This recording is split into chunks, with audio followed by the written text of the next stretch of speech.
Call the meeting of the Metropolitan District Board of January 6, 2020 to order. Roll call, please, Mr. Clerk. Adel? Here. Avedisian? Here. Buell? Here. Camilleri? Here. Curry? Here. DeBella? Gardot? Here. Hall? Here. Healy? Here. Hoffman? Here. Holloway? Here. Yono? Here. LaChance? Here. LeBeau? Here. Lester? Here. Magnan? Here. Maniscalco? Mandyke? Here. Murata? Here. Payne? Here. Patel? Here. Salemi? Solomonides? Here. Sweezy? Here. Taylor? Here. Vecino? Here. Carrier? We have a quorum. And Salemi is here. All stand for the Pledge of Allegiance, please.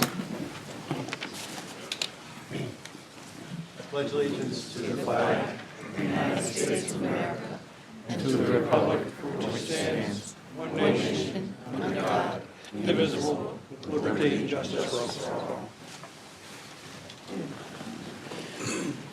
Thank you. Our first order of business is the election of a chairperson. Are there any nominations? Commissioner Sweezy?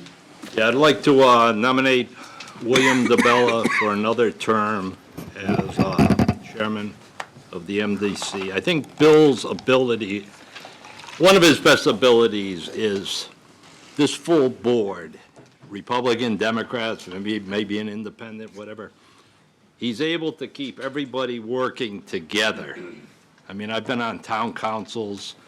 I was on this board years ago when you had a chairman. The Republicans used to caucus, the Democrats used to meet, and it was political, and maybe that's why we're in the problems we have today. But Bill is able to work with Republicans, Democrats, and at least with me over the last 20-something years. And if he can work with me, he works with everybody.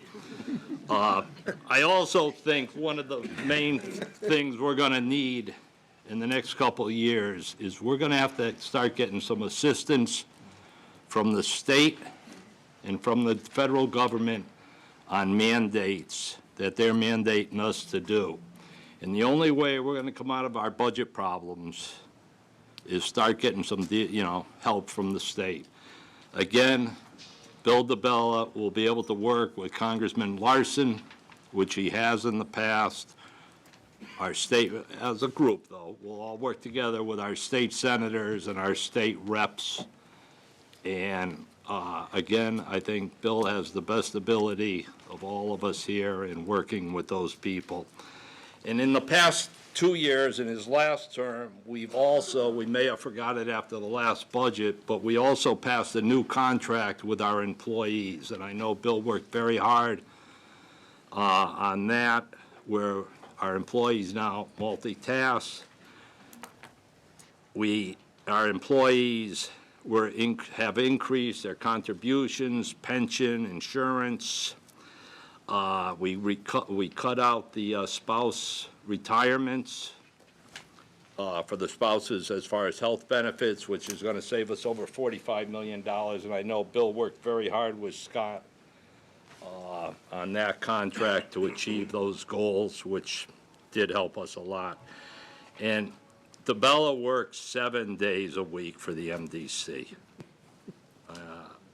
Rich, you're shaking your head. I know you've probably got a call on a Saturday or Sunday from him.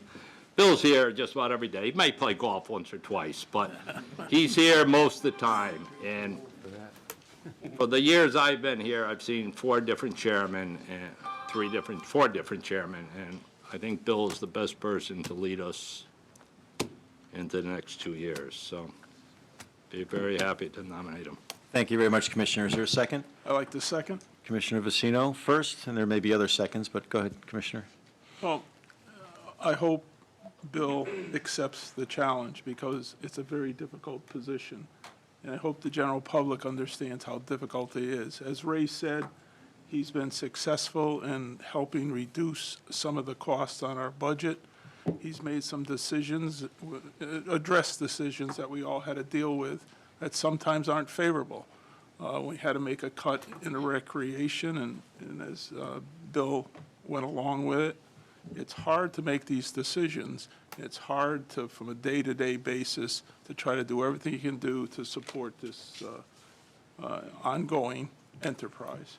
So, again, as a nonprofit, unpaid position, there's nobody puts more dedication to it and more time and effort than Bill DeBella. So I think he deserves, again, the next couple of years to move us in a direction that's helpful. And I think it'll be helpful to the general public also. Thank you. Thank you, Commissioner. Commissioner Taylor? Yes, I would just like to say, to make an additional second, that Bill DeBella probably has one of the finest public policy minds in this region, if not in the country. And I think that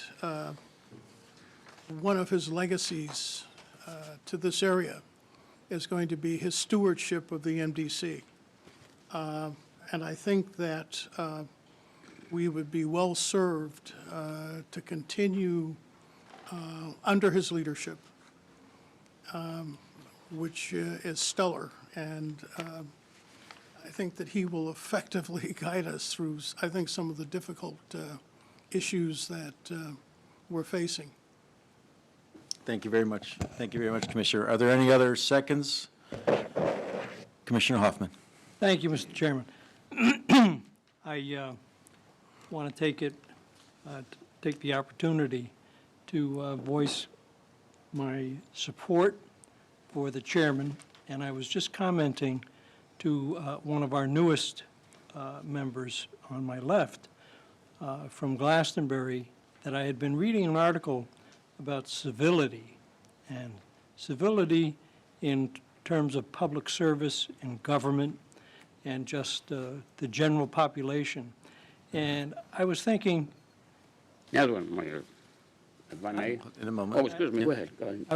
I was thinking that, Yeah. as an example, thinking at this body of how civilized the conversations have always been, and I will say from the first time that Chairman DeBella was the chairman when I was here, it has been nothing but civil throughout a lot of discussions that may have been disagreements, but always civil. And so for that, I think that his presence and his leadership has been very well suited to this body. So Thank for you. that, I'll strike. Thank you very much, Commissioner. Commissioner Camilleri?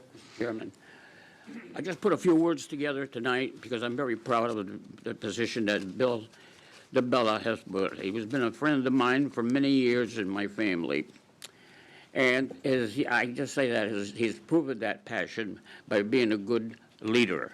I think that that is most important. He has definitely shown to be a leader.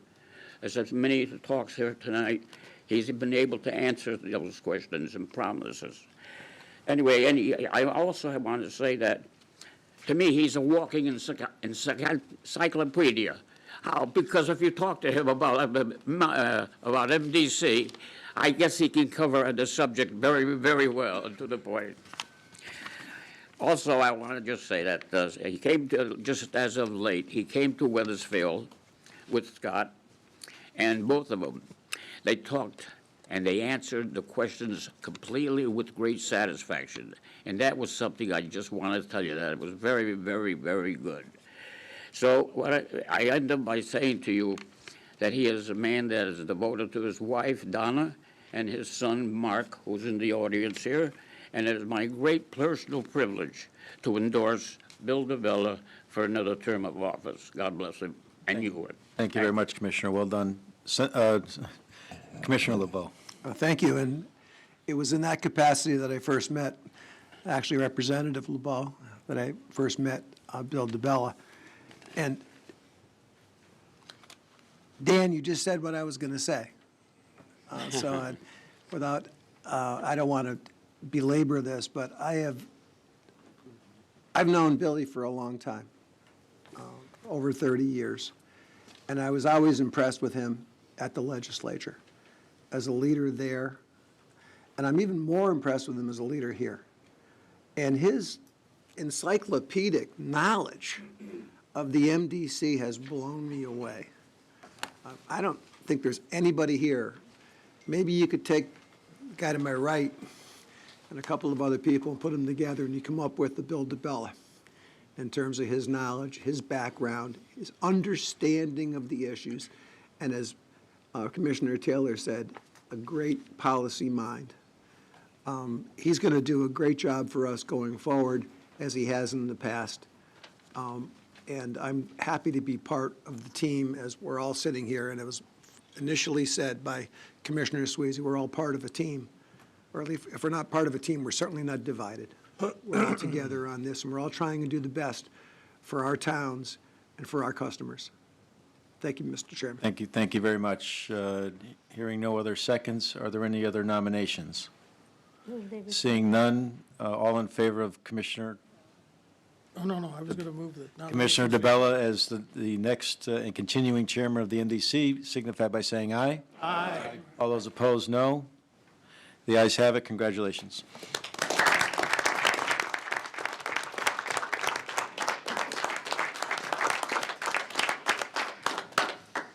Thank you very much for the nomination and the kind words. I almost thought I was sitting at the cabinet meeting of Donald Trump. Yeah.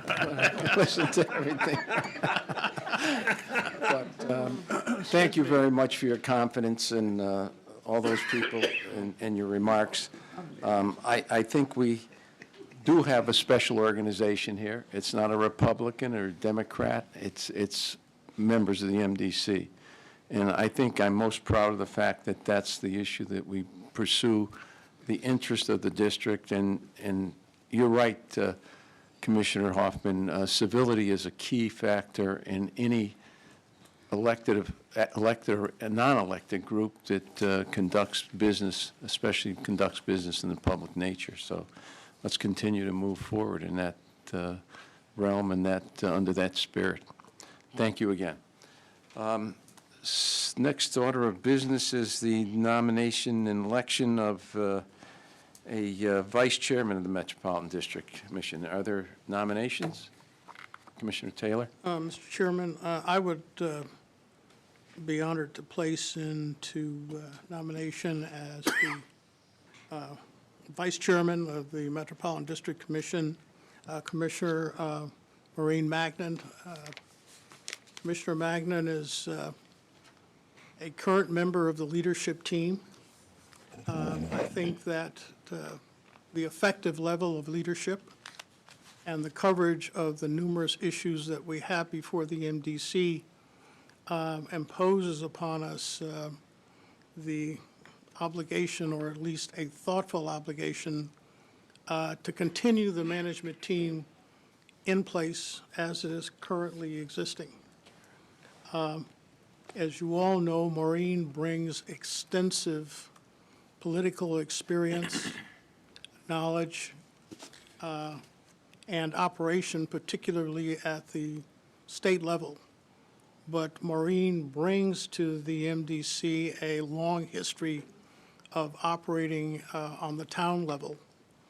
And so she has a kind of nuanced touch and understanding of the mix between the local, the regional, and the state. Consequently, I think that we would be well-served to continue, as I said before, the current management team. And for that reason, I place her name in nomination as vice chairman of the MDC. Is there seconding nomination? Second. Commissioner Hall? Thank you. I am very much honored to second this nomination for Commissioner Magnan, and would like to echo the comments around bipartisanship. I've really come to know Maureen over the last 2 years since being here, even more so, even though we were both involved in West Hartford. West Hartford's political community is nowhere near as bipartisan as this community is right here, and I very much value that willingness to reach out and talk and bring new commissioners on board and help us all learn. I think your wealth of knowledge is going to be invaluable, as will your experience at the state, because as we know, we have some huge challenges ahead of us, and I think you'll be very, very well positioned to help us meet those challenges. So thank you. More importantly, thank you for being willing to serve. Further, Bill, may I say it? I'd just like to say a couple of words about Maureen. Sitting with her is a pleasure because she is very knowledgeable. She's had the experience, as has been said by the other commissioner. And also, she took over. If it came that she had to take over, I know that she would do a good job. We need somebody like that. She's a very smart person, and I'm again happy to endorse Maureen Magnan. thank you, Senator. Further comments? If not, is there objection to nominations being closed? So moved. Without objection, all those in favor of Maureen Magnan as Vice Chairperson of the Metropolitan District Commission, certify by saying aye. Aye. Opposed? Congratulations.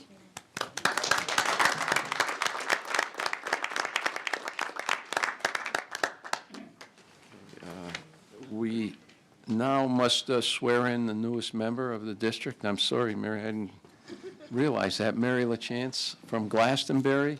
Would you come up and we'll give you the oath?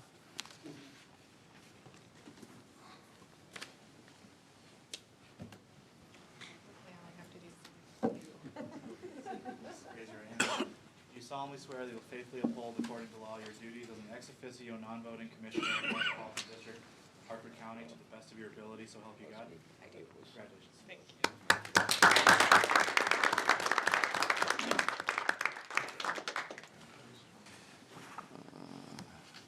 Got an organization, right? Yep. Item number 6, I'm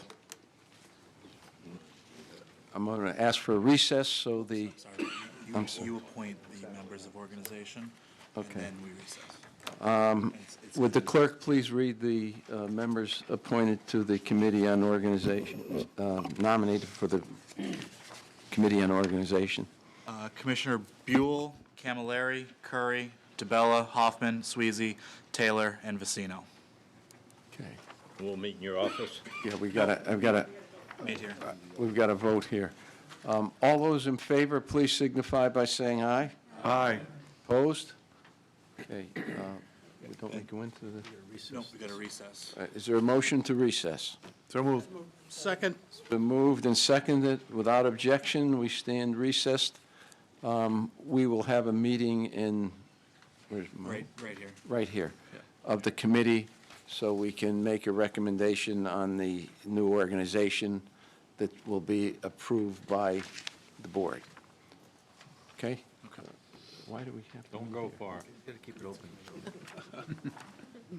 All right, Counselor Stone, you want to call organization? So they need to, I'd like to chair. Chair people as Okay, I'll well. call the meeting of the Committee on Organization to order. The first order of business is the election of a chairperson. Are there any nominations? Yes, I have one. Avery Buell for chairman of the committee. Second. Commissioner Buell has been nominated. That nomination has been seconded. Are there any other nominations? Hearing none, all those in favor, please signify by saying aye. Aye. Opposed, no. The ayes have it. Mr. Chairman, Chairman Buell, congratulations. Thank you. Microphones? You gonna- do you have a copy of the organization agenda in front of you? Yes, I do. Okay.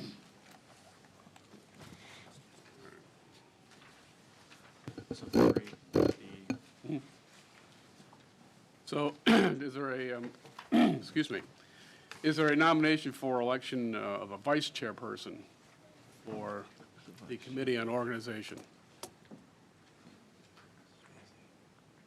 I would like to nominate Ray Sweezy? Ray Sweezy. I move nomination of Ray Sweezy for the vice chairperson. Second.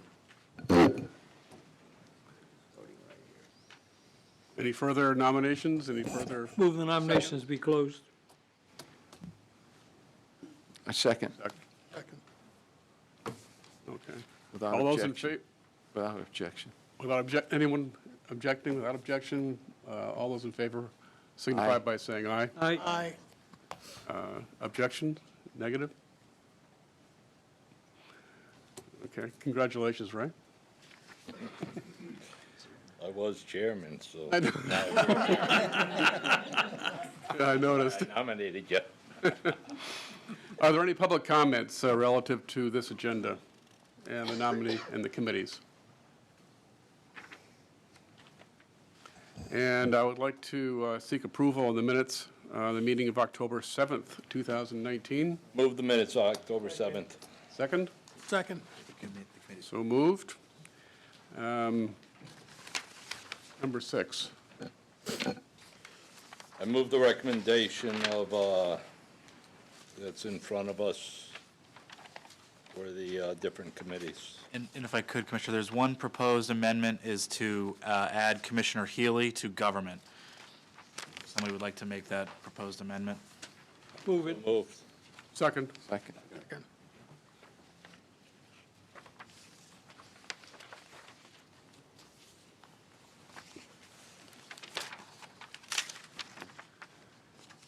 Okay, can we go back? Vote for the All those in motion as favor? amended. Okay. Do I hear a motion for I move. approval as amended? Move adoption of the committee report as amended. Second. Second. Opposed? All those in favor, please signify by saying aye. Aye. Ayes have it. Thank you.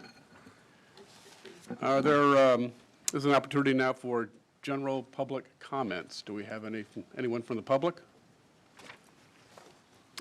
Then in that case, I would move to adjourn. So move. Second. And we are. We have to go back into. Reconvene the board. Without objection, I move the reconstitution of the committee meeting. Is there any objection? Being no objection, let's go to the agenda. Item number 7. We've done that, I'll say. It says reassemble, we've reassembled. So number 8. 8, I moved to reassemble. And it's been approved, yeah. It's been approved. By the committee, now the full board. We need to I do the asked vote. without objection. Yeah.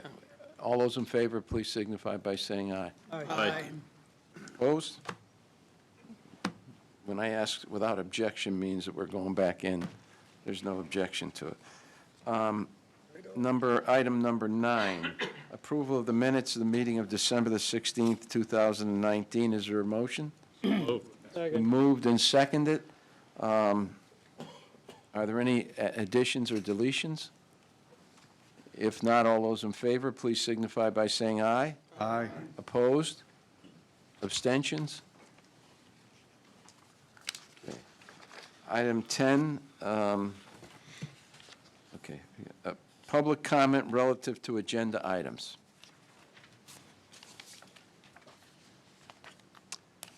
Okay. 10, report from the district chairman. I'll make remarks on a few comments on legislation, or on resolutions. A report from the executive officer. Thank you, Mr. Chairman. Before I get into my report, as our last meeting, we really said officially goodbye to our longtime district counsel, Bart Halloran. Unfortunately, tonight I have to say goodbye to my assistant to the CEO, Carrie Martin. And Carrie Martin does not like me talking about her retirement, but I really felt it was important. Everyone sees, at least the commissioners do, see what Carrie Martin has done for Chuck Sheehan prior to me, and in my 5 years as a CEO. And I know Chuck, couldn't have lived without her, and I as well. She has been amazing. She is the kind of person that is she's a military person, so 23 years of active service in the military, deployed. But she's the kind of a person that really takes charge and responsibility of making sure that, that the CEO's office is well-informed, which means the chairman is well-informed, which means the commissioners are well-informed. She really is a go-getter, and she's a leader. And I can't thank her enough, Carrie, for all the hard work you've done. She's been extremely loyal to not just Chuck, not just me, but to this board and to our MDC. She is 13 years service with the MDC, and she is going to, she's been having a lot of grandbabies, and she's starting to really enjoy that. So she's got Kennedy, Cal, and Colton, and she spends a lot of time. She's a good grandma. So congratulations, and we're going to miss you.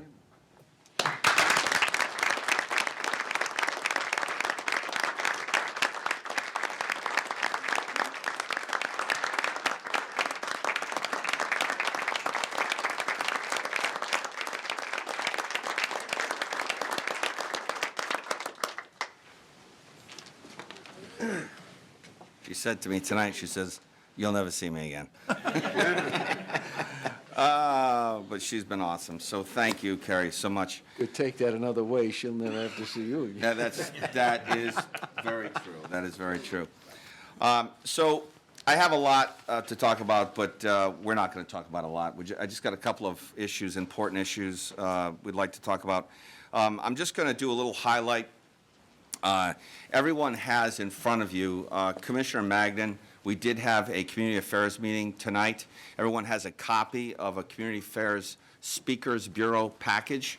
And we've been working diligently with the chairman, Mr. DeBella, and the vice chair, Commissioner Magnin, to develop a program that the MDC staff could help develop for the needs of our commissioners, for the needs of our towns, for the needs of our own communication and information that needs to get out to the public. But develop it in a way that, as some would say, is not engineering jargon.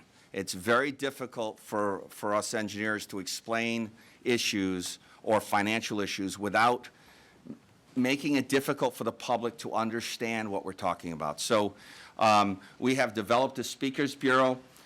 We've presented it at a number of our meetings. This was our first official meeting with the Community Affairs Group to really talk about the program and the next steps. But I would like to play, we did play all of the 5 videos for the Speakers Bureau, but we're going to play a couple of the videos, the new videos that the board has not seen yet. So Nick, if you'd like to run those, please. What's the intent to show these at various meetings we go to? For a nonprofit water and sewer company like the MDC, costly repairs to aging infrastructure combined with declining revenues can create financial difficulties. Like many utilities in the same financial position, the MDC must increase its rates to stay in business. While the MDC's water rate remains lower than other large Connecticut water companies, 10 years ago, MDC customers began to pay for a more than $2 billion federal and state-mandated sewer and wastewater improvement project known as the Clean Water Project, or CWP. The majority of this unprecedented project's costs are borne by customers in the MDC's 8-member towns. The CWP charge on customers' monthly water bills has more than doubled those bills in order to comply with government's specific timeline for the work. In turn, our customers are using less water as those rates increase. In recent years, the MDC has produced an average of roughly 47 million gallons of water a day. That's 15 million gallons per day less than 30 years ago, a 24% decrease. Much of this is due to water conservation, made possible by energy-efficient appliances and the loss of industrial customers who use large amounts of water. The MDC supports conservation for its environmental benefits. However, decreasing water usage means decreasing revenue for the MDC.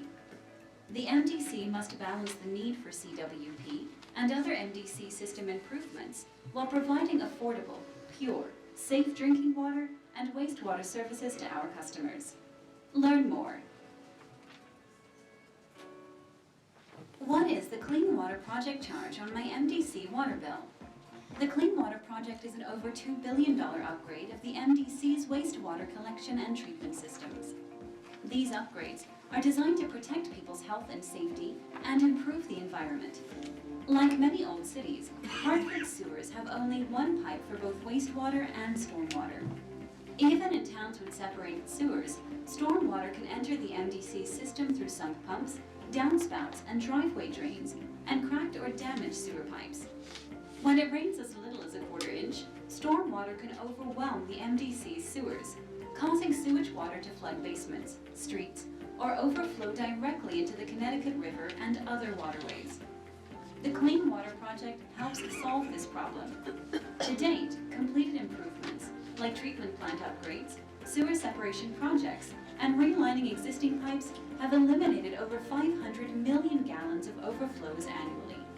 With a storage tunnel under construction, continued treatment plant expansion, and other clean water projects in MDC towns, the MDC continues to demonstrate its commitment to environmental stewardship.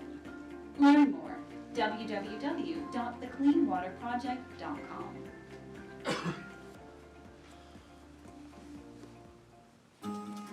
The South Hartford Conveyance and Storage Tunnel is a key component of the MDC's Clean Water Project. It will temporarily store combined stormwater and wastewater during heavy rain events. Beginning on Talcott Road in West Hartford, the tunnel will extend over 4 miles through the south end of Hartford, ending on Brainerd Road across from the MDC's Water Pollution Control Facility. After a rain event subsides, the water will be released from the tunnel through a pump station to the Hartford Water Pollution Control Facility for treatment. The tunnel is 18 feet in diameter, can store over 41 million gallons of water, and will be located 200 feet below the surface in bedrock. 6 drop shafts along the tunnel's path will help convey the combined stormwater and wastewater from the sewage collection system down to the tunnel. When completed, the tunnel will significantly reduce combined sewer overflows into local waterways, such as Wethersfield Cove, the Connecticut River, and ultimately Long Island Sound.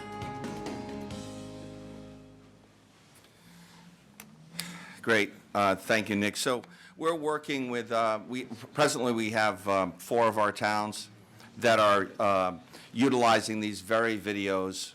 We showed them at all of our council meetings, but the towns are actually using them, the videos, as ads as part of their public television programs.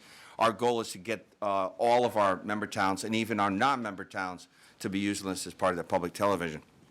So something most of you may have recognized over the last month, seeing a lot of emails from our MDC communications group. And this is our effort. There's been a lot of constructive criticism by our towns and by our commissioners that we're not spending enough time communicating what we're doing to the towns and to the public.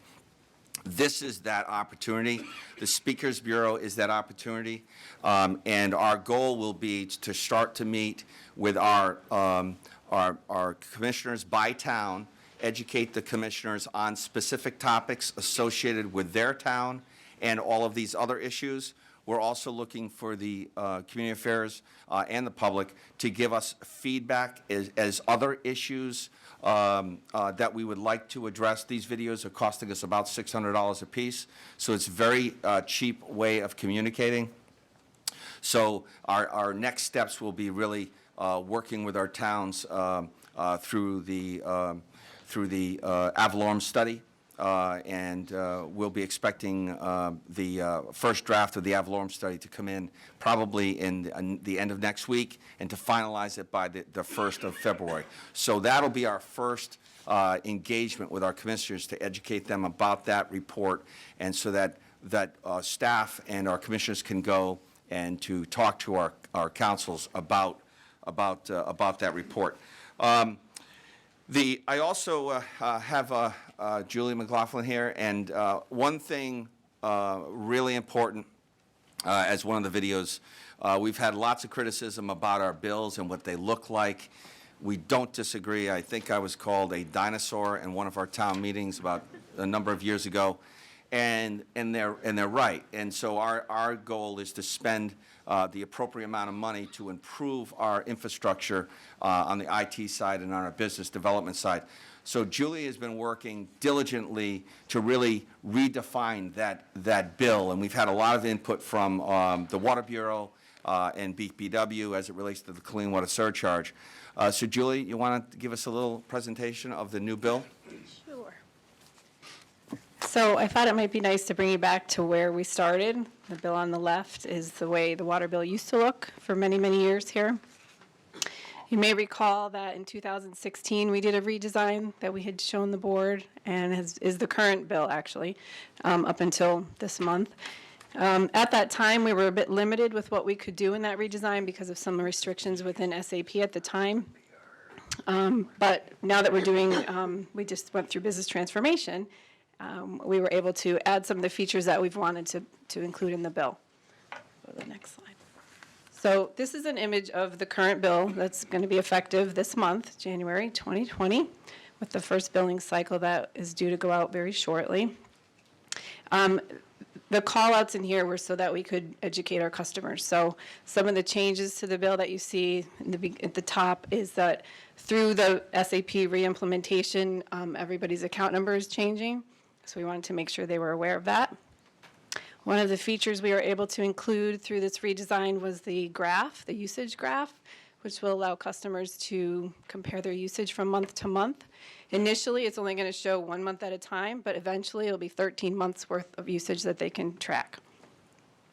Below the usage chart is a new payment feature that we've added, which is called retail cash payments. So customers can go to Family Dollar, Dollar General, CVS, and 7-Eleven to pay their bills in cash. Just another convenience for them. And this is basically, that's it. We did standardize the bill to go out looking this way, and compared to our other bills, we do Dunning bills, we do some SD billing, which is sales and distribution billing. We wanted to make sure the bill looked the same. We're trying to standardize the look of what comes out from the MDC. Are there any questions? Yes. Thank you. Do we have a method so that if somebody has their MDC bill set up for automatic bill pay, if they don't notice this, will their payment automatically get redirected? Yeah, so if you are paying through Kubra, which is our online bill payment system, there was logic that was set up. So as we transferred from the old system to the new system, it would connect your previous account number to your new account number. But what about if they're paying through their own bank, just setting up and mailing? So if they do that and it comes to us, it'll connect properly to their account, but we did advise, and it's in the message on the bill, and that they should still contact their financial institution to make them aware. We put that on a lot of different areas to make sure that it was, brought to their attention. But if a bill does come in here with an old account number, it'll be applied to their account properly. Thank you. Yes.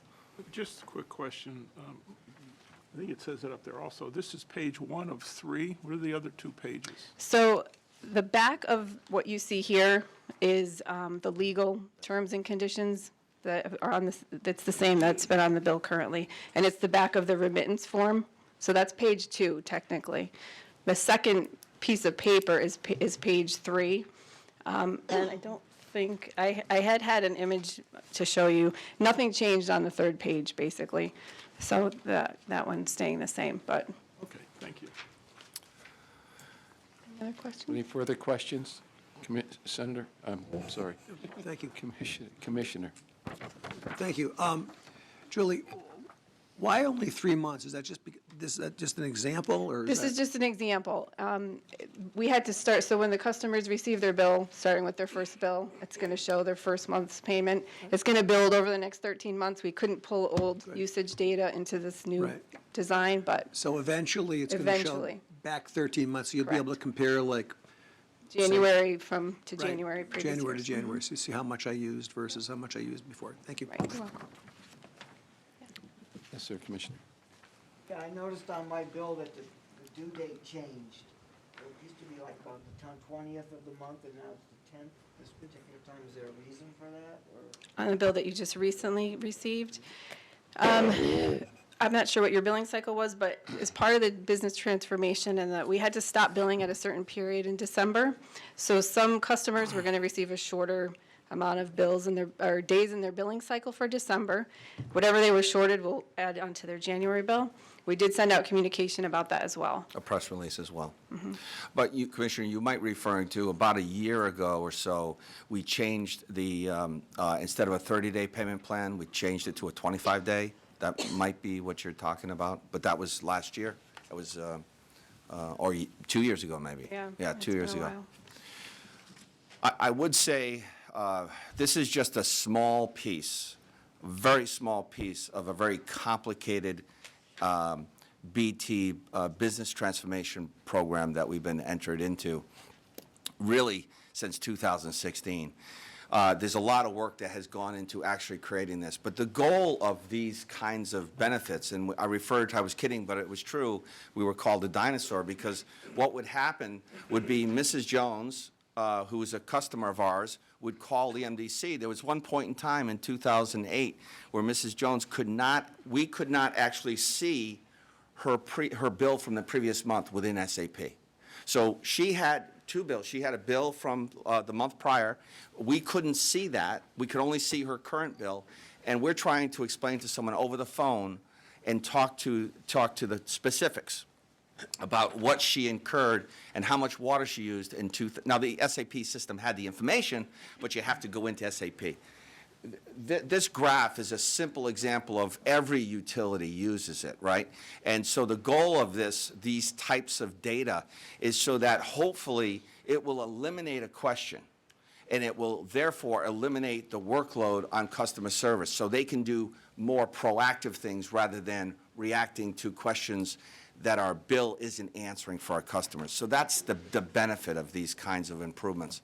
And Julie and Nick have done an outstanding job. And like I said, the amount of work that went into just doing this is I can't explain it to you. So thank you very much. You're welcome. Commissioner Swayze. Scott, are we still sending out estimated bills? We have about 1,000 estimated bills, Chris? Little more, 1,200. So when I started at the MDC in 2006, we had 40,000 estimated bills.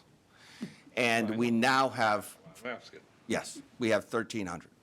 And we used to bill them $50 when they owed us $150. Correct. And we had bills that were $40,000. Correct. That people hadn't paid, and we were Correct. carrying a lot of money. So that was my point. Yes, We only have approximately 1,000, 1,500 Yeah, now. under 1,500. And the important point, the board We took had steps. 40,000. Those So are staff basically has done a people we great can't get job. into And their Well, and the board took steps, so remember, the goal, the strategy on that we've been reducing that number dramatically over the last couple of years with our RF program, our automated read program. But what we also, steps we have taken is, the board has taken these steps or affirmed our ordinances that if we are not allowed to get into a home, then we can shut off your water. Now, our goal is not to do that, but we have the authority through our ordinance and through the board. So that gives us a lot more control. I mean, our dunning notices, we were dealing with accounts that are in the $1,500 to $2,000 owed, and now we're under $500. So significant improvement in our collections, significant improvement in our communications with our customers has been tremendous. that's why I asked the Yes. question, because I knew it was brought down. But You got it. staff's done a great job Great there, job. too. Commissioner Payne? I've noticed that there's a couple other options for people to pay their bills, such as CVS, 7-Eleven, Dollar General. Is there a fee to those stores to take care of that or not? If they pay through the retail cash payment option, there is a $1.99 fee that's added. It's just a pass-through fee. The MDC does not receive money for that. It's passed through to the vendor that we use to process the payments. Thank you very much. Welcome. Further questions of the Chief Executive Officer? Go ahead. Okay. We have, and we always provide, and this is part of our change in our communications with our board. Typically, we're patting ourselves on the back monthly in terms of how and what we're communicating.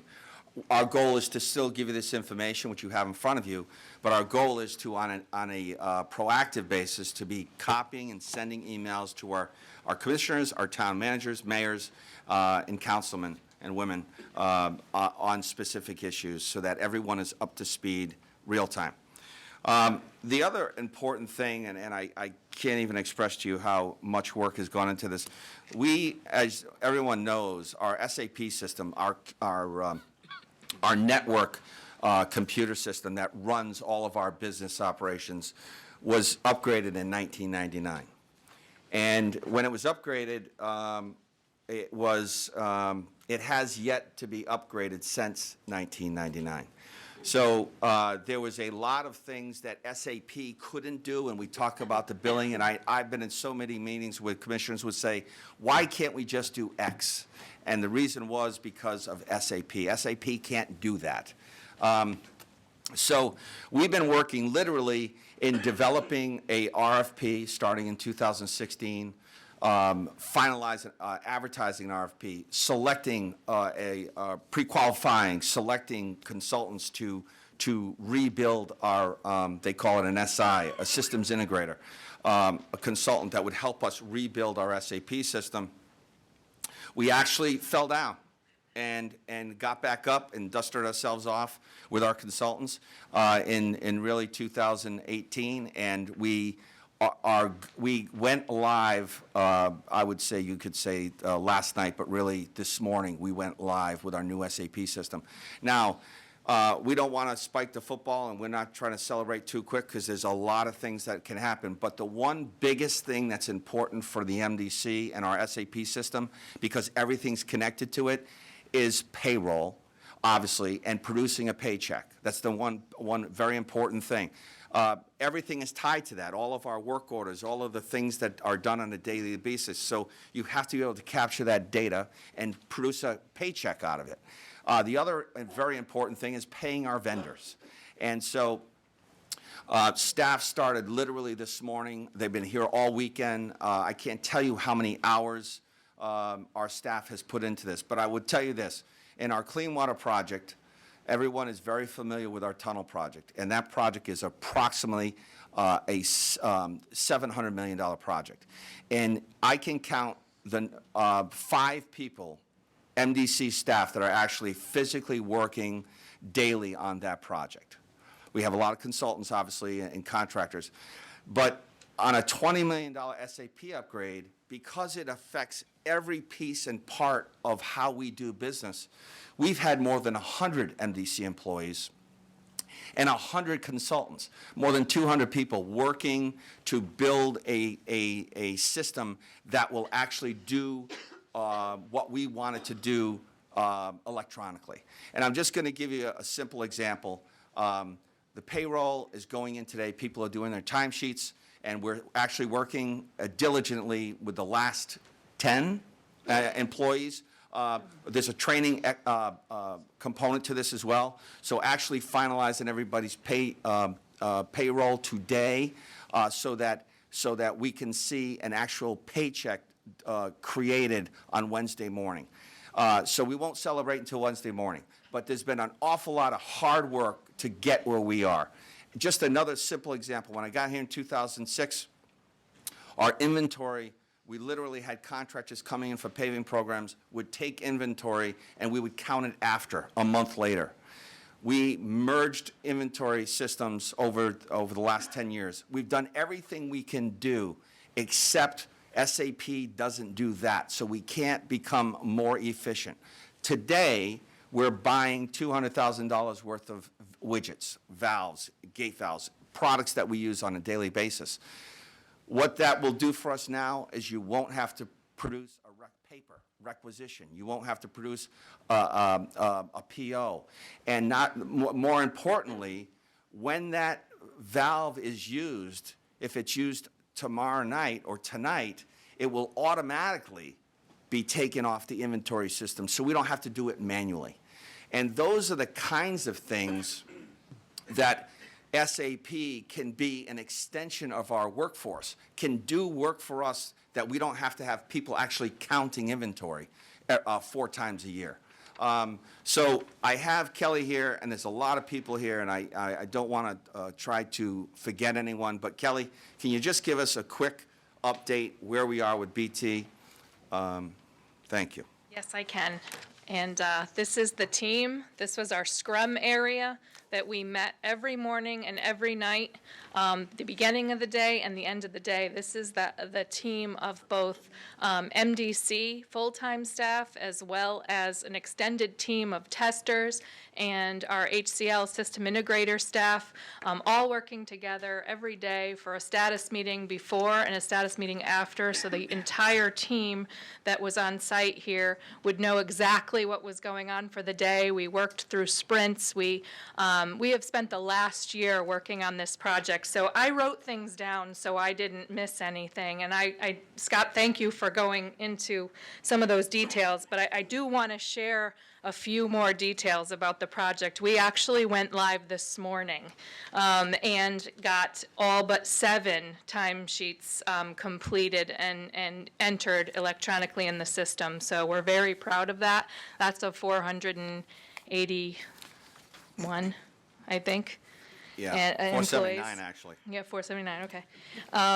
So we have successfully re-implemented and thereby modernized our entire SAP operating system, both technically and functionally, as our first step, our foundational step. It's a monumental achievement. One of those achievements is the cleansing and migration of all of the data in our system. We've cleaned it. We've put it in a new system, and it's fresh. Customer data has been recategorized, put together. Customers are connected if you have more than one addresses. It's all easily reviewable by our customer service folks. Just to give you just by work stream or by area department, in HR, we now have an online employee and manager self-service where we can electronically enter time, approve time. We have direct links with our benefit providers. We have one single system for payroll processing, where before we kind of had a loop and reconciliation process, which took quite a lot of work. And we have more streamlined and automated hiring processes. In customer service, you saw the redesign of that bill. That bill is actually being, we just took in a whole bunch, and again, it's our first day of go live. We were able to reconcile all the payments that came in while our system was down. We've posted all those payments, and now we are in the process by 8 o'clock tonight of issuing our first series of bills to our first groupings of customers. That new bill that you see will go out, and it will go out with the most updated balance information from those accounts, because we were able to process the payments in before we issued the bills. So we're in good shape there. I'm really excited about that. And we also have more charges that are now going to be on the water bill with less separate manual billings, as Scott had mentioned. And we've also deployed a mobile application for the servicing of meters with direct connectivity to SAP in real time. Scott was mentioning that as well. In finance, we've improved and cleansed our financial data and greatly enhanced our internal controls. That's been a consistent goal of the program. And additionally, we have many financial transactions have been automated, the miscellaneous billings, the dunning process, and an expedited monthly close. So we're looking forward to seeing that month from now. But we will have much better financial reporting capabilities, which I believe is something that the board has asked us for. So we're happy to be able to provide that, in the months to come. Our operations and enterprise asset management group, we've cleansed our asset data and developed enhanced functionality to manage our capital projects right in SAP. We've reestablished our entire inventory system and enabled automated vendor reordering processes, which is what Scott discussed. And we've enabled our field operations staff to have real-time maps and asset data on their mobile devices. Very new, very, very cool, and we'll be implementing over the next 3 months some further enhancements, but we have gone live with that today. So today is our official go live day, but it has been a year in the making of approximately 100 team members. Scott mentioned 30 of our MDC staff and approximately 70 personnel from our system integrator partner HCL. HCL has, of those 70, 21 of them have been here on site in Hartford, and 50 have been working offshore in India.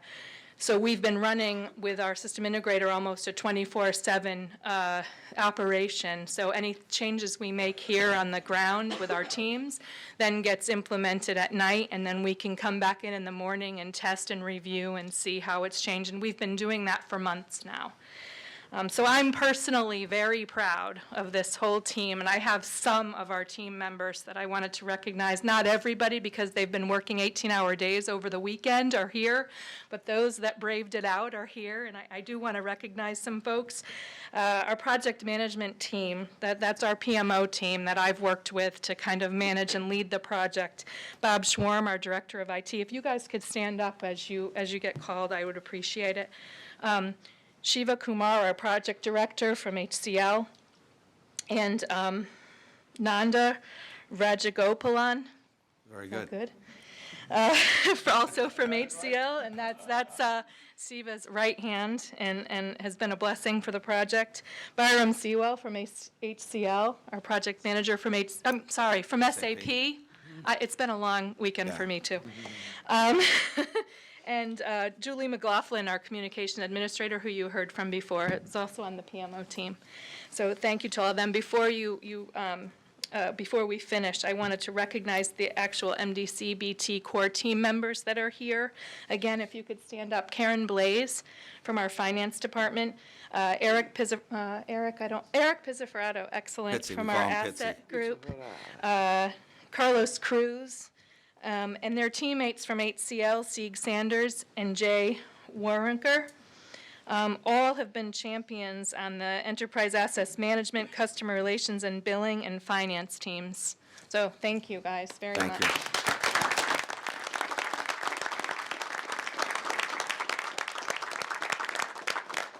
Finally, because you wanted brief, I know, I'm sorry.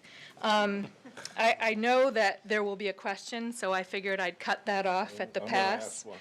I'm going to answer before you ask. Okay. I know that you will be pleased that we finished this project. It was delivered on time, on budget, with no contractual change orders.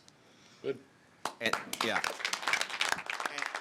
And I just would like to say that our thanks, MDC's thanks, our 8 towns' thanks, our non-member towns' thanks to HCL and SAP, because we almost canceled the contract. And HCL and SAP came to the table, and we came to the table to resolve our issues and to become and develop a successful project, which is amazing for a group of people to get three entities to get together and make that happen. I cannot emphasize how much work has gone into this effort. And some of this public and commissioners may not even understand or ever see the benefits. But the benefits that the MDC has, we always talk about doing more with less. Well, how do you do that, right? Well, I'm just going to give you one example, because we read meters today for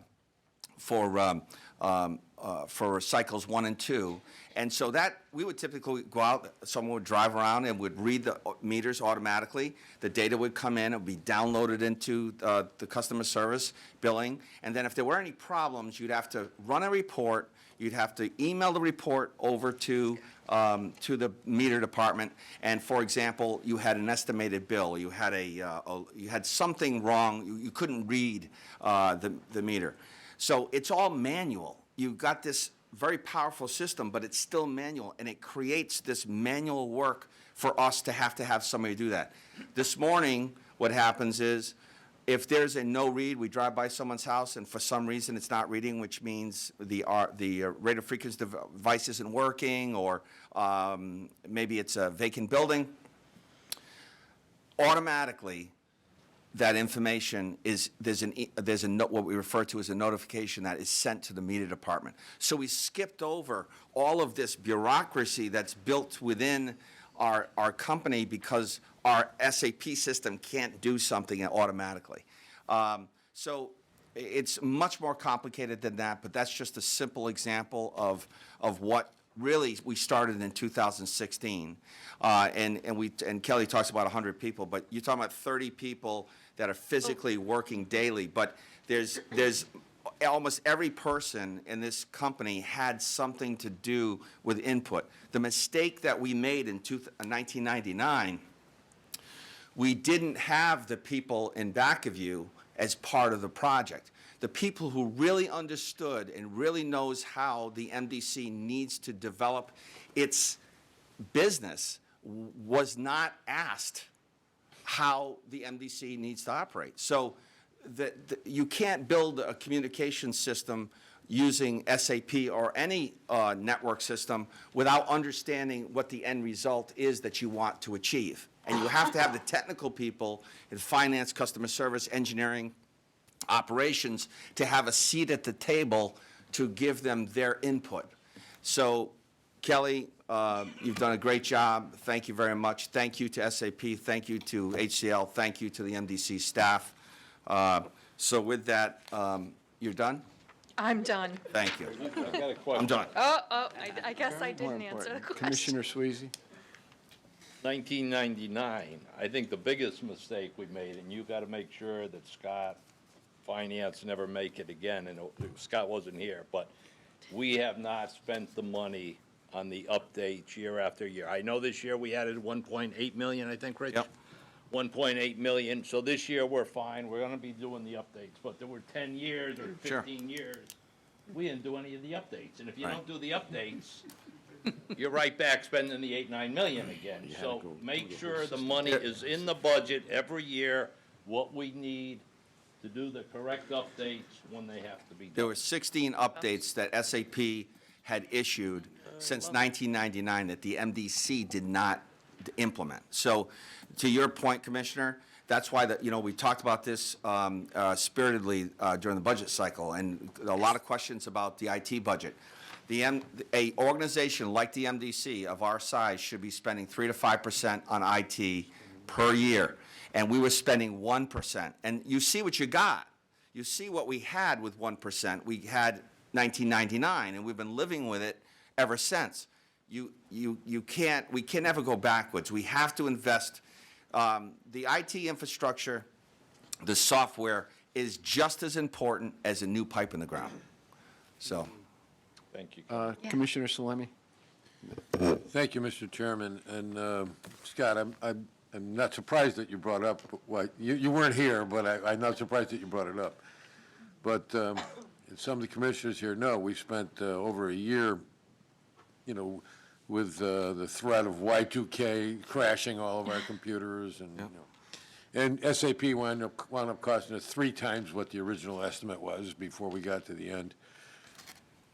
But one of the things that happened during the course of the year leading up to 20 years ago, almost today, that we turned on SAP, was I asked because the MDC had records in the old IBM system, and on paper copies, the MDC had records of water bills going back almost to 1929. I mean, it had a record of it. One thing the MDC did well back, it was in its original form, was keep records.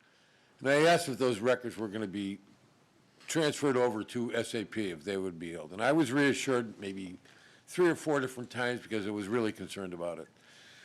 And after I got transferred over, I said, so did we take the records with us? And I forgot who it was, but none of the people associated with that still work here. But I was told, no, it didn't work. And I said, so what happened to the records? And, well, they're gone, So, and it was a huge disappointment I think, for a lot of people. The only question I have for you this time, and you are absolutely right, no one was asked to work with it just got dropped on the MDC. This is a great way what you did is the only way you can do it and make it work. I'm glad that you decided to do it that way. The question I had was, my understanding is that everybody's customer number is going to change. Correct. And so that was my concern back then was, do we track this history by customer number, by the meter number? What do we track it by? And are we going to be able to sort of blend those two? So if my customer number changes and I want to, or for some reason, if somebody needs to look up my billing, into the past, is there a way that that's going to get connected? Or are we sure that it's, Yeah. because what happened before is we lost it Yep, all. so, and Julie mentioned this, so here's the good thing, right? So lessons learned, and we had a lot of lessons learned. And we didn't have an awful lot of people that were here in 1999, but we had a few. But we know the end result of, lessons learned. And so we cannot operate, but we can access the existing system. It's still there. We physically have it and hold it in space. So if we have to go in and look for data, whatever that data is, we can do that. Julie mentioned that we do have the ability to cross. The challenge for the new number is not so much for us. It's for if a customer's paying for electronic billing and they don't realize that their number changed. That's why we sent out the notification and the press release. But we have access to that info, and we have the ability to cross connect those numbers. Yeah, that's Yeah. really what my question was, to make sure that they're cross-referenced in a way that they don't get lost, because it's all we have. And we lost all that other stuff, and this is all we have now is the last 20 years worth of stuff, so. And our customer service records now have the old account number in the current new customer account information. And actually, when somebody's phone calls the customer service center, if their phone number is associated with an account, that account will actually automatically pop up for our customer service reps, and they will be able to see the old and the new, so they'll be able to reference that right in the new system. We have some of the, 3 years right now of the data was moved into, so 3 years of customer meter reads and data is in there now, and anything in the new system, and anything prior to that, we have access to the old to crosswalk and find it.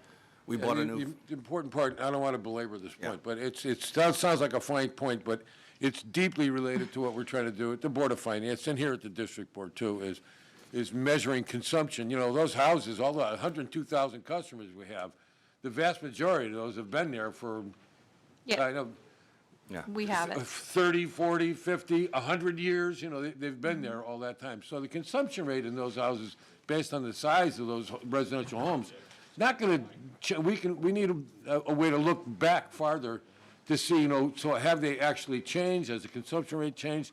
Is it due to the loss of population? Is it due to conservation measures and things?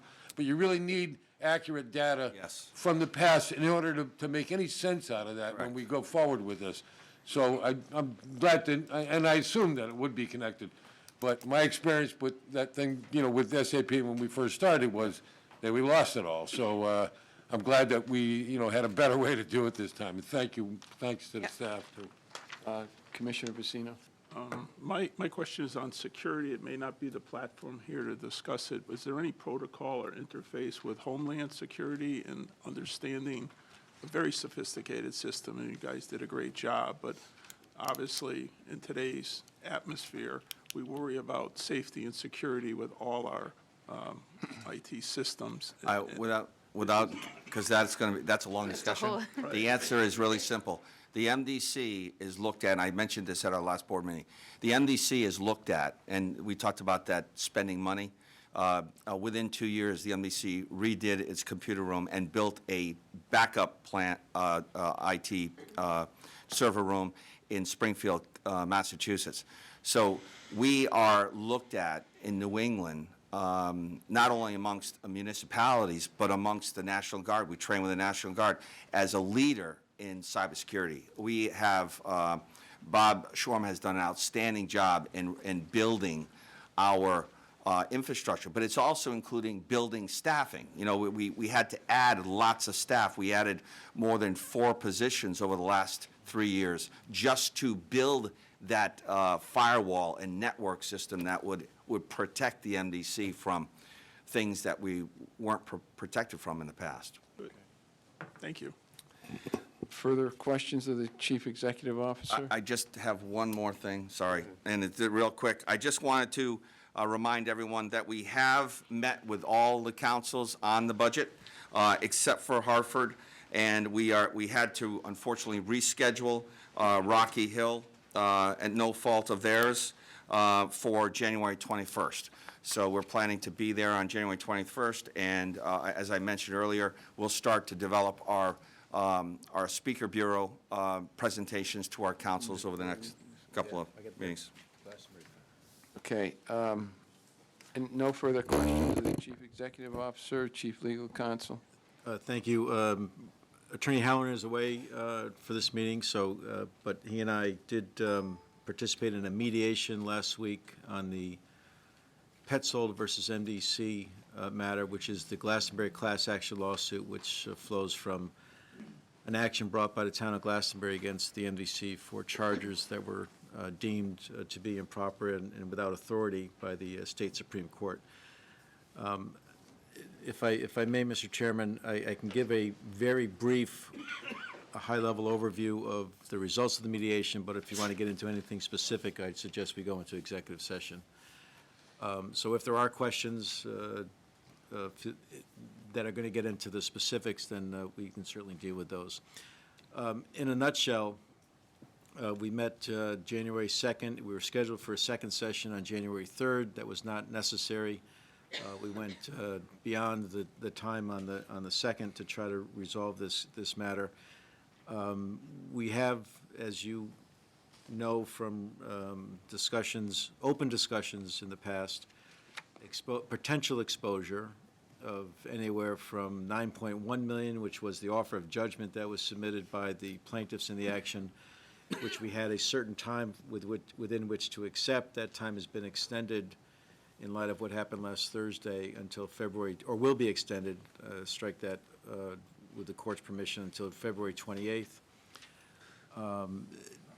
Anywhere from $9.1 million on the offer of judgment upwards to over $10 million if you include an interest rate on the amounts paid and retained by the MDC, as well as an interest rate going forward from the date of the offer of judgment was filed, and also attorney's fees to the attorneys representing the class. That all being said, we have the framework for a resolution, which does, I can't give you the exact number, but it does not call for a payment from the MDC of either 9.1 or anything north of 9.1 million. Part of the framework is a credit to customers. A good portion of the customers off their water bill for amounts that were retained by the MDC. So that helps us in one way in terms of coming up with an actual lump sum to pay them directly. And it also involves a modest interest rate going forward just for a year, because it's going to take a year for many of these people to absorb the credit that they would be getting. And it also involves no back interest and no attorney's fees paid by the district to plaintiff's counsel. So that's the general parameter. We're working out some details on the process to follow for issuing the credits or making payments for those customers who paid but are no longer MDC customers and therefore would not be, we wouldn't be able to credit an account. So with that, I'd be more than happy to answer any very limited general questions, or if the board pleases, we can go into executive session. There will be a thorough report to you at the February 10th, 2020 meeting. There will be a report a memo from me, or from the legal department, between now and then to each of you. That would be an attorney-client privilege document, and I'd ask that when you receive it, you keep it confidential. But that'll give a little more meat to the bone, so to speak, as to where we are with the settlement. We worked the whole day on Thursday with retired Judge Antonin Rabina, who is some of you who are attorneys know Judge Rabina. He's very adept at mediation and resolving what was a case that one might think at first blush, given the numbers, was potentially unresolvable. But nothing is going to happen until you act. This is all tentative at this point. And with that, Mr. Chairman, and plus, given the time, I cede to you as to whether you want to go any further based upon whatever questions might be had. Questions? I got one. Mr. Salemi? Not necessarily about that for Attorney Stuna, but is that your entire presentation, or what? The only other matter, just want to bring you an update on the Glastonbury land. Yeah, I wanted to ask, do we have a date for a closing? That's my question. We have a contract that provides for a closing of January 15th, 2020. Just today, I made it clear to the attorney representing the town and our attorney, Attorney Alter in Glastonbury, that that is a firm date as far as we're concerned. The closing has not been scheduled. We're working on some survey issues, which will be resolved as of Thursday of this week. We had an issue with a pump station that was located on the property, on an MDC pump station that is presently in operation and active, that was located on a small piece of land that happened to be included within the property being sold to Glastonbury. They've agreed to allow us to carve that out, and we've prepared a survey. We have that survey done. That description has been run. That piece will be carved out. The town will reserve in the deed a right to retain or to obtain ownership of that parcel, because that is part of the deal, if we ever discontinue use of the pump station. So we're going to have it. It's going to be ours. We're going to own it, but there's this what we call reversionary interest to the town of Glastonbury if we ever abandon it. But that issue's been resolved. The town signed off on carving that out. It's not a huge part of it, but it's an important part of it for the MDC, so we're carving that out. All other meets and bounds descriptions of each of the 5 parcels have been prepared and have been sent over to the attorneys for the town and our attorney for preparation of the deed of conveyance. And I will, it's a cash deal. We've alerted, I know Ray, Commissioner Sweezy, you've mentioned this. We've alerted DeHaab, David Lee at DeHaab, as to work off a January 15th, 2020 closing date, so he can get in the works where we're going to deposit the monies, the net proceeds of the sale, and to give us wiring instructions so they know where to wire the money. So everything is falling into place. It says with any closing, particularly of this size, we work to a certain date, and a lot of the work gets done just because of timing in the last 2 weeks before the date. So we're doing that, and I am cautiously optimistic that we will close this transaction on January 15th. And I'll keep everyone posted by email as to where we are. Commissioner Sweezy? And for both you and for our chairman, so the legislature authorized $10 million in the original plan. It was 2 sessions ago, I believe, at least.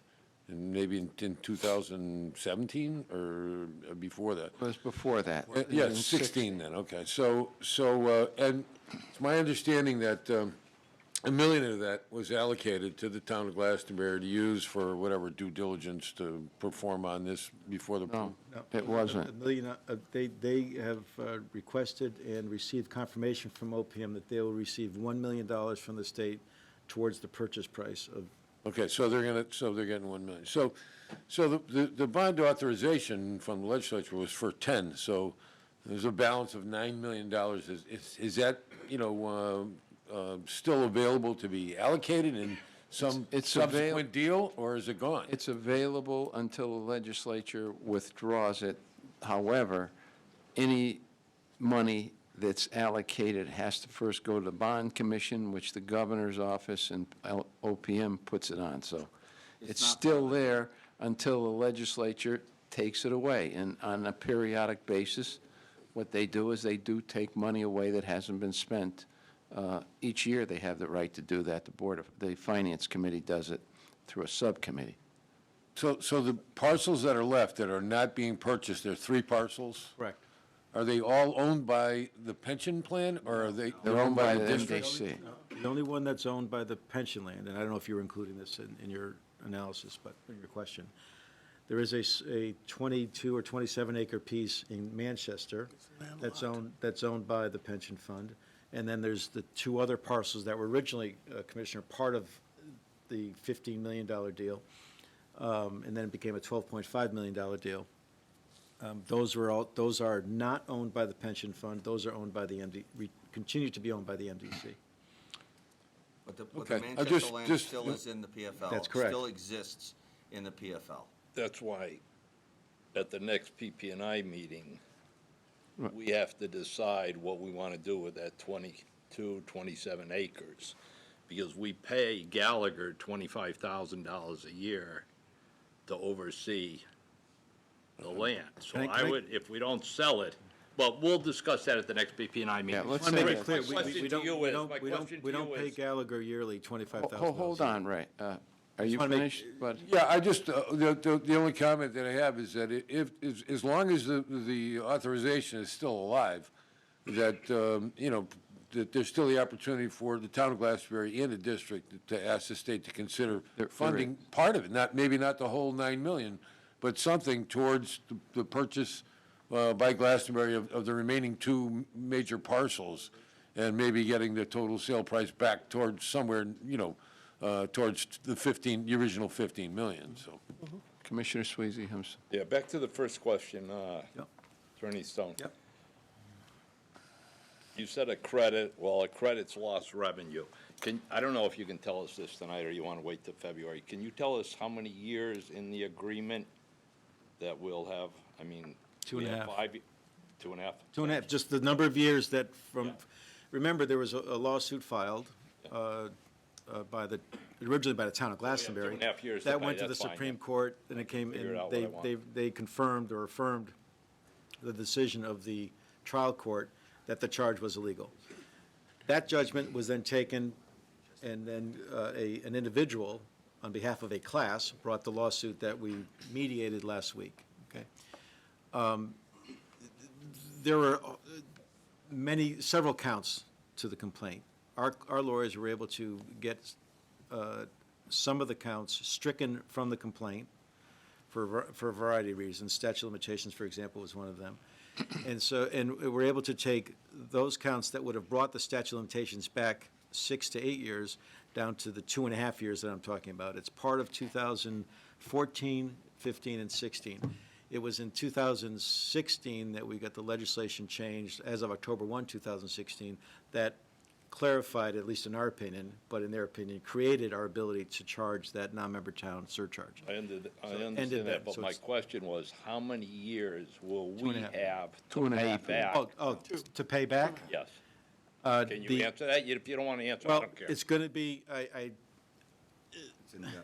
It's indefinite. with the credit, depending upon how the mechanics of the credit, you have that credit for as long as you can use it, right? So if someone's water bill hypothetically is $10 a month, and they've got a credit for $200, it's going to be 20 months before they eat up the credit, right? The interest, what we've been able to discuss, and I'm getting perilously close to getting into too much detail without going to the executive session, but just conceptually, the interest, prospective interest, because the people who are getting a credit, most of them will not be able to use their credit immediately, because they don't use enough water to use up the credit. But whatever interest is attached to that, All I'm saying Would is only that be- there's would only be- it's a budgeted problem. Would only be for a We year. have not budgeted for that in this budget, and if it starts, say, in March or April, that we start taking these credits off, we're gonna have a loss of revenue. So remember that. one of the things we did discuss that, and your CEO, our CEO was very much engaged in the discussions as we were moving throughout last Thursday, moving from one point to another. If the agreement is accepted by, well, once the terms are finalized, accepted by this board, the court has to accept the agreement, and that takes some time, because you have to send out notices to the, and Attorney Healy knows this better than I do, but send out notices to the class members, and there's an opportunity to object. If a certain percentage object, there's no deal, and all that. But if the court approves it, or they have to go through that process first, Attorney Healy, right? First notice, then the court would approve it, and then talk about attorney's fees and things like that to the other side, of which we're not paying. And at that point, the court will set what's called an effective date. We don't anticipate that effective date being any time before July 1, 2020.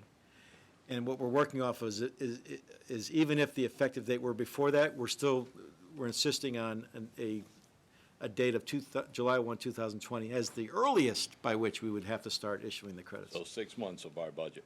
It's half a year, right? Yeah, okay, thank you. I just want to, can I just add, I'm Oh, sorry. yeah, I'll stop. I just need to add this. The negotiations was really focused around what was the the most cost-effective way for the MDC to administer a credit, and the other important piece was giving us the longest period of time, because you pointed out, we're putting a credit on people's bills, but we're not receiving revenue. So in this year's budget, the Water Bureau, we're going to have to talk about in detail how we actually deal with this credit, because there'll be a multi-million dollars worth of credits that are given, and therefore we're not receiving, any revenue. So how do we deal with that in terms of, remember, last year we had $2.5 million loss in water revenue, and as I mentioned earlier,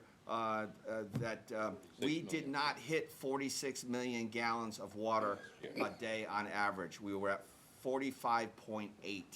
So we're going to have a significant budgetary issue that has not been budgeted for. Remember, we were talking about putting a 25-cent surcharge on the water rate to compensate for, start to collect for this event. The challenge that we had was the way in which it has to be negotiated.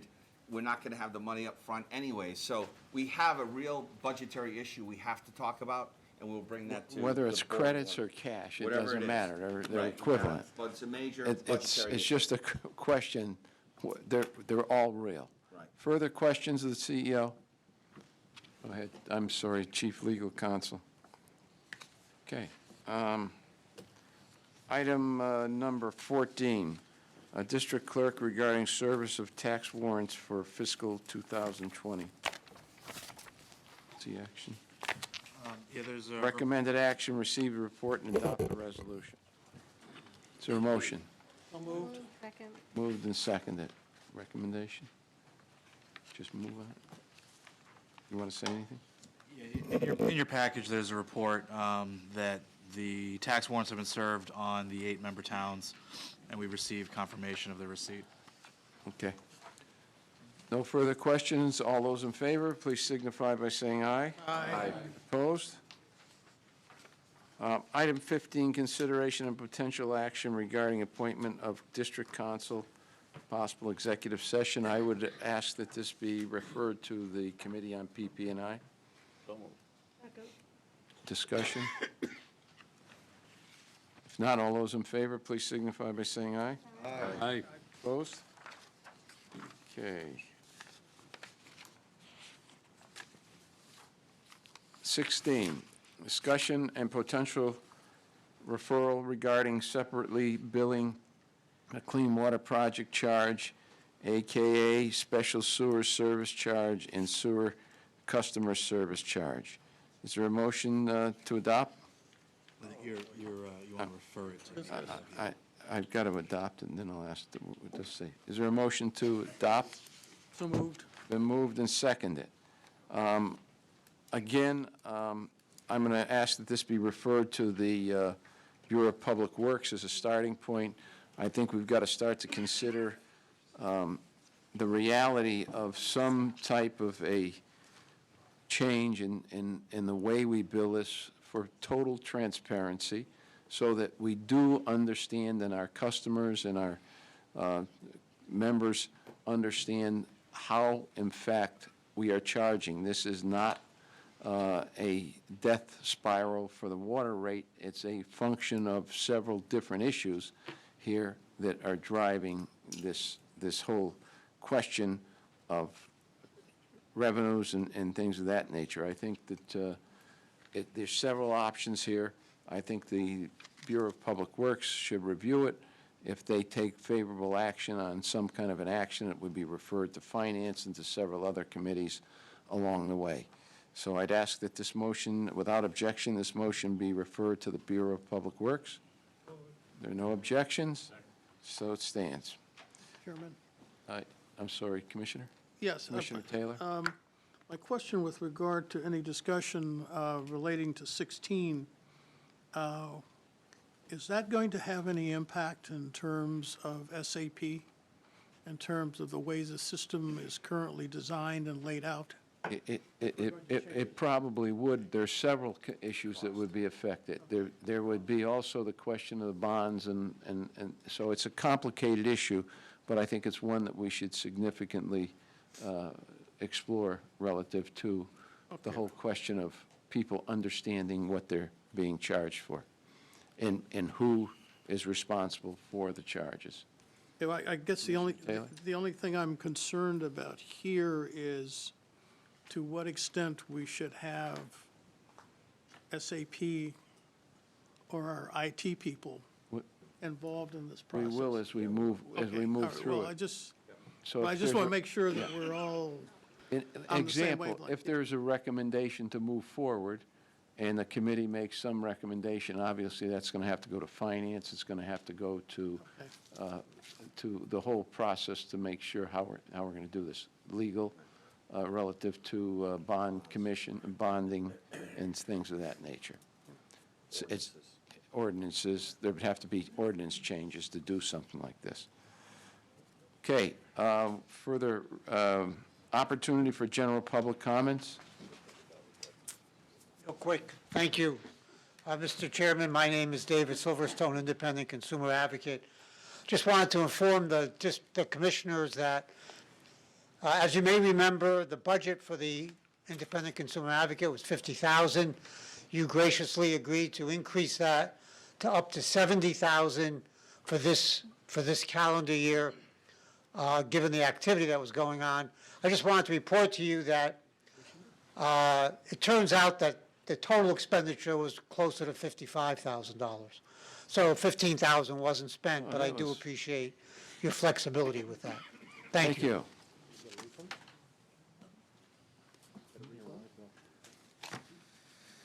It's a $15,000 credit. To apply however you'd like. Judy Allen, West Hartford. Throughout the process of creating and passing the budget, there was much discussion of the challenges the MDC faces and steps taken to address them. And commissioners responded to public pressure and made budget cuts in order to lower water rates, and for that I am very appreciative.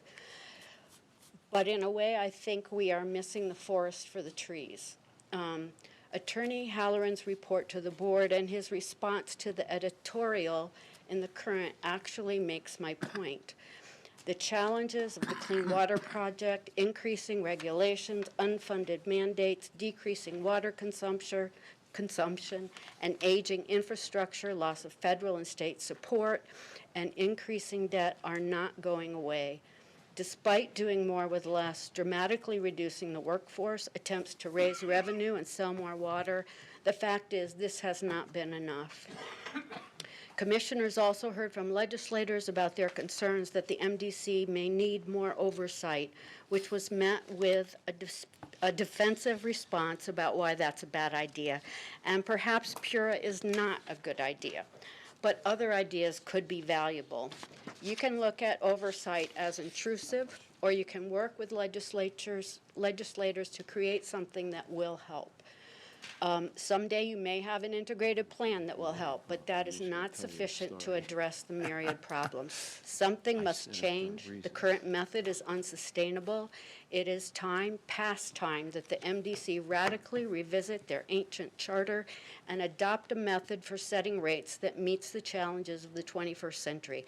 And I'm glad to hear that you're going to go do some of this kind of work in looking at how charges are happening. And so part of my suggestion was the creation of a subcommittee to explore alternatives to look at what could be accomplished through a major overhaul of the charter. And I suggest that commissioners explore this with an open mind and fresh eyes. Look for what can work, not why things won't work. It's a big undertaking, and many commissioners already volunteer a great amount of time, and I truly appreciate that. But this is very important. Thank you. Further comment? Other business? I'm sorry, commissioners' questions and comments. Commissioner? I have a quick question about the videos that we watched earlier. Is Hartford Public Access Television showing some of those? Nick? They're not. They've been sent to them and been requested that they play them. They're not Because I playing do them. a program on Hartford Public Access, so I'll bring it up when I go into the studio. Okay. Thank you, Commissioner. Commissioner Vecino. Just like to know where your election after party is? We're going to Commissioner Vecino's house. I've got to go to city council and watch the swearing in. Unless you want to volunteer, everybody. What's the address? Congratulations. Thank you. Thank you very much. Further comments, Commissioner Hoffman? Yeah, thank you, Mr. Chairman. I just wanted to clarify for the board, other members of the board who may have heard what I heard and may not be satisfied with the understanding that in 1999, when this board went forward with the SAP program, it was, as I recall the conversation, it was the case that many board members understood that this SAP program had great potential. And even though there was some disagreement as to going forward, it was passed. And I think, to be fair, the case should be made that the program, the SAP program, was not with a great amount of shortcomings. It may have had some, many have been corrected, but it was the case that the shortcomings were, I apologize for having to say this, I believe on the part of our staff at the time, who simply did not have the tools to use that program effectively. So it's very good news that this business transformation that we're undergoing and have undergone to a certain extent has been very good in incorporating all or most of the potential that this SAP program offers. So it's all good news. It's just that it wasn't necessarily SAP that was sort of It was a strategic mistake relative to us, or the district's recommendations from staff or to the board to try to tailor it for MDC's operation rather than tailoring MDC's operation for the computer. And that's for one of the reasons we didn't do many of the upgrades, because it wasn't compatible in doing it, and it was done to save money. I think that from history we have learned that that was the improper way to do it, and fortunately it's taken a lot of time, but we've, I believe, approached it in the proper method so that we can upgrade, as Commissioner Swayze says, that we will be able to stay abreast of changes with the SAP and make it more efficient and more effective and cheaper in the long run. Are there further comments from commissioners? I'm sorry, Senator? Thank you, Mr. Chairman. Now, we heard a lot of comments. First of all, earlier I wanted to praise our legal counsel, and particularly Bart Halloran. I thought his response to some of the comments that were made in the newspaper were right on. They certainly hit the facts of the situation, and whereas I don't believe that some of the criticisms that were out there really were about facts. They were kind of generalizations.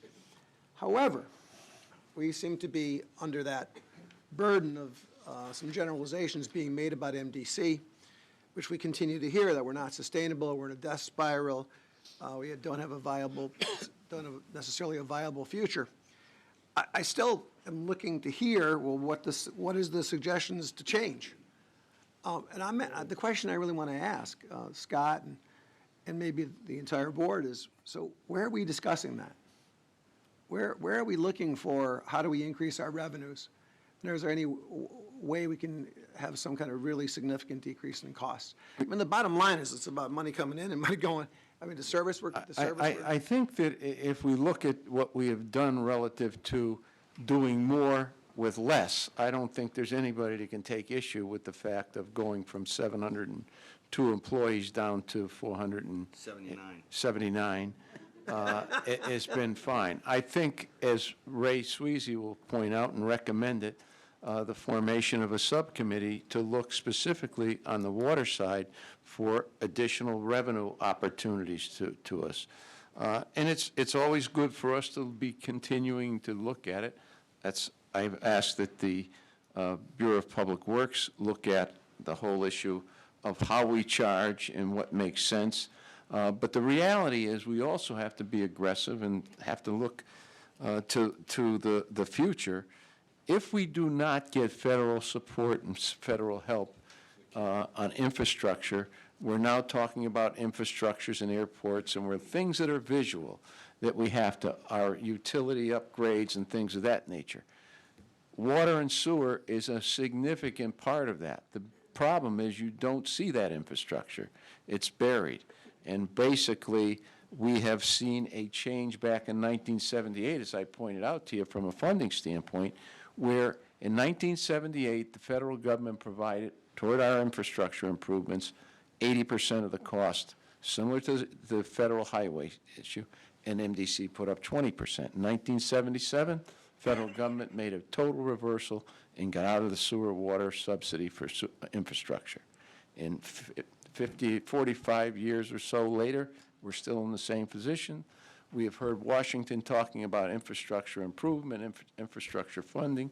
It sounds good, but there's been no actual concrete project or legislation that has moved in that direction, especially for sewer and water. So it's going to be a continued issue. We get unfunded mandates. The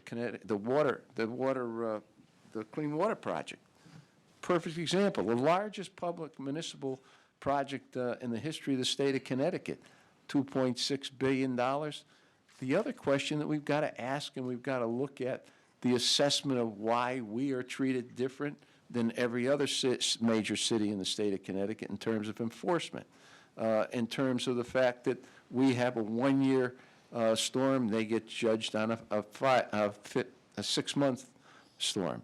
All of these are a 6-month storm, I'm sorry.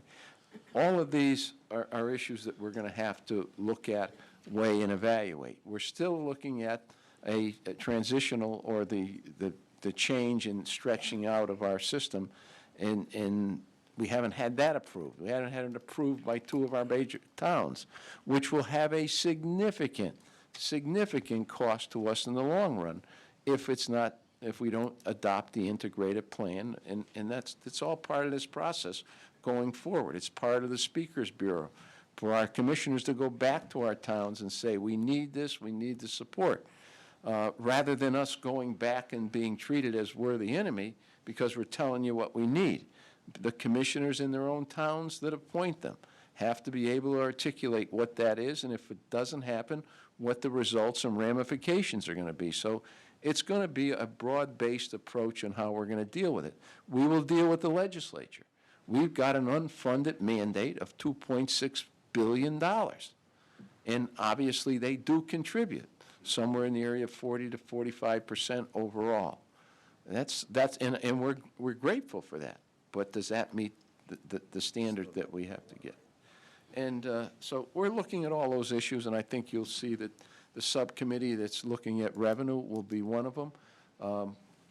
Public Works looking at the whole question of how we put the billing together and how we communicate with our customers. Now let's, Commissioner?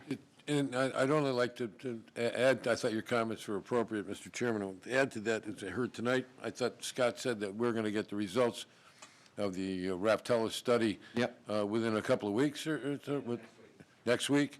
And, I'd like to say that, certainly everybody here, I'm sure, has read, the rash of newspaper articles and emails and stuff that's come back and forth.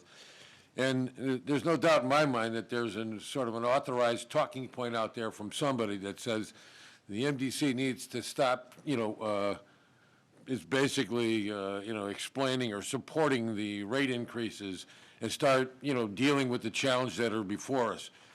I got to tell you, I could have taken that sentence apart when I was 20 years old and a college student in, logic. I mean, it's the same thing, but it's just a narrative that somebody wants to use. And to suggest that the commissioners here and the staff of the MDC aren't facing the challenges that have been before us and continue to come before us is really, I consider that to be certainly unfair, but, it's all fair in love and war, so they get to say that.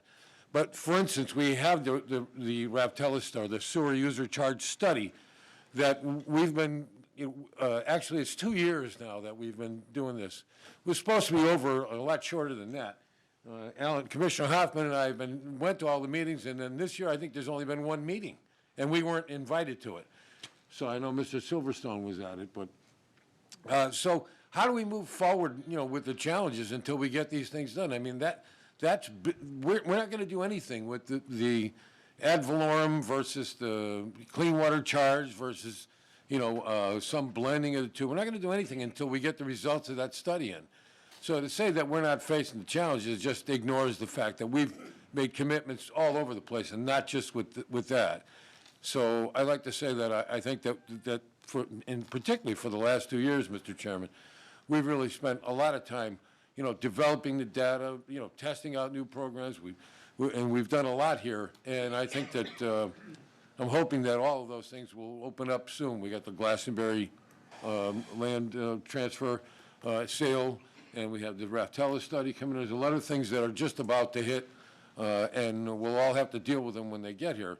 But I do think that the MDC has faced its challenges, and I think as well as anyone, any other utility the size of the MDC, or any of the municipalities that belong to the MDC. So thank you, Mr. Chairman. Further comments? If not, the appropriate motion is in order. Second. Without exception, we stand adjourned. Thank you for your